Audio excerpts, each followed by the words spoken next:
देश और दुनिया के अम्बेडकरवादियों के लिए जर्मनी से बड़ी खबर आई है।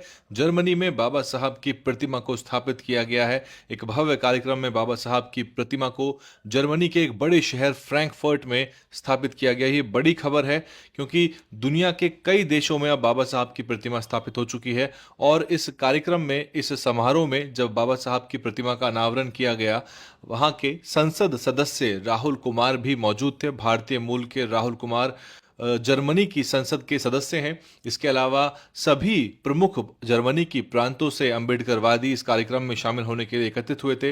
ये बड़ी खबर देश दुनिया के अम्बेडकरवादियों के लिए, जहां एक तरफ बाबा साहब को लेकर भारत में बहुत से विवादित बयान दिए जा रहे हैं और बाबा साहब की उपलब्धियों को कम करने के लिए एक बड़े षड्यंत्र की रचना की जा रही है, ऐसे में दुनिया में बाबा साहब और अम्बेडकरवाद का डंका जो है वो बज रहा है।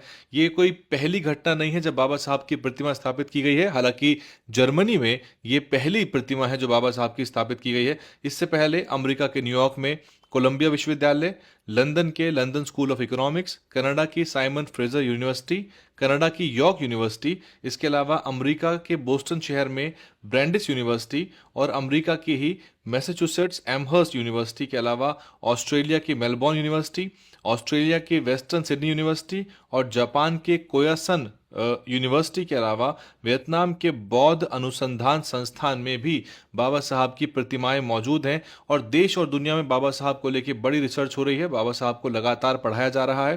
बाबा साहब के जो राइटिंग्स और स्पीचेस हैं, बाबा साहब का जो वर्क है, चाहे वो इकोनॉमी के क्षेत्र में हो, चाहे वो समाजशास्त्र के क्षेत्र में हो, इसको बहुत बारीकी से देश दुनिया में अध्ययन किया जा रहा है। साथ ही साथ बाबा साहब के नाम से व्याख्यान श्रृंखलाएं, यानी कि लेक्चर सीरीज जो है, एक तरह से जो मेमोरियल लेक्चर सीरीज है, स्मृति व्याख्यान श्रृंखलाएं जो हैं वो चलाई जा रही हैं। मैनचेस्टर की मेट्रोपॉलिटन विश्वविद्यालय में, यानी कि यूके में ये स्थापित है। इसके अलावा कनाडा के कैलगरी विश्वविद्यालय में और university of British Columbia Canada में और कनाडा की ही साइमन फ्रेजर यूनिवर्सिटी के अंदर बाबा साहब के नाम से व्याख्यान मालाएं चलाई जा रही हैं। साथ ही साथ कोलंबिया विश्वविद्यालय में भारतीय संविधान कानून में अंबेडकर चेयर भी स्थापित की गई है, जो बाबा साहब की वैश्विक विधिक मान्यता को दर्शाती है। किस तरह से बाबा साहब एक लीगल ल्यूमिनरी थे, यानी कि एक विधिवेत्ता थे। उनके पास कानून की बहुत बड़ी जानकारी थी और इसीलिए वो एक तरह से अंततः जब सभी लोग इस काम में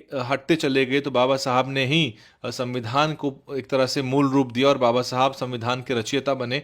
क्योंकि जो भी ड्राफ्टिंग कमेटी के लोग थे वो किसी न किसी कारण से इस काम को करने में अंजाम नहीं दे रहे थे और इस काम को अंजाम नहीं दे पा रहे थे और अंततः बाबा साहब के कंधों पर ये पूरा भार पड़ा। इसको लेके बहुत सारे प्रमाण मौजूद हैं, लेकिन संविधान लिखने को लेके ही बाबा साहब की असली उपलब्धि को छोटा करके, उसको घटा के बताया जा रहा है और बाबा साहब का जो विश्व में एक जो सम्मान है उसको घटाने के प्रयास हो रहे हैं। लेकिन बाबा साहब की जो, डॉक्टर अंबेडकर की जो अलख है वो पूरे विश्व में गूंज रही है और देश दुनिया के जो भी प्रोफेसर्स हैं, रिसर्चर्स हैं, अनुसंधानकर्ता हैं, वो बाबा साहब के जो असल उनका जो योगदान है उसको रेखांकित कर रहे हैं। DNN हिंदी को सब्सक्राइब करने के लिए दबाएं लाल रंग का सब्सक्राइब बटन और घंटी का बटन दबाकर ऑल नोटिफिकेशन पर क्लिक करें। चैनल को जिंदा रखने के लिए नीले रंग का ज्वाइन बटन दबाकर चैनल को आर्थिक सहयोग करें।